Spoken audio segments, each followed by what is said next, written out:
Delivery కోసమని భార్య పుట్టింటికి వెళ్ళింది. ఇక్కడ ఇంట్లో ఫ్రిడ్జ్లో మృతదేహంగా మారిపోయింది ప్రియురాలు. ఈ ఘటన జరిగింది ఏదో రాష్ట్రంలో కాదు, మన తెలుగు రాష్ట్రాల్లో. వైజాగ్లోని గాజువాకలో ఉన్న ఎల్వి నగర్లో మిట్ట మధ్యాహ్నం 1 గంట తరువాత జరిగింది ఈ దారుణ ఘటన. రవీంద్ర, మోనిక వీరిద్దరూ కూడా వివాహేతర సంబంధంలో ఉన్నారు గత 2-3 ఏళ్లుగా.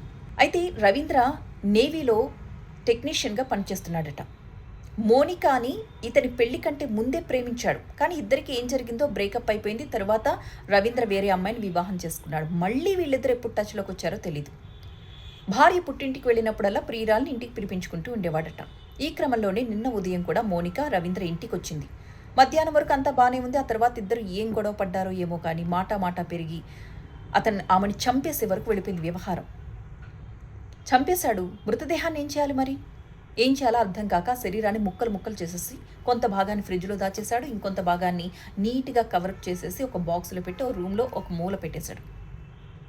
ఈ విషయాన్ని స్నేహితుడికి ఫోన్ చేసి చెప్పాడట. ఆ స్నేహితుడు అతని భార్యకి అతని సోదరులకి చెప్పాడట. వాళ్ళు పోలీస్ స్టేషన్లో కంప్లైంట్ ఇచ్చారట. ఇలా పలానా చోట పలానా మర్డర్ జరిగింది అని చెప్పి. వెంటనే పోలీసులు వచ్చారు.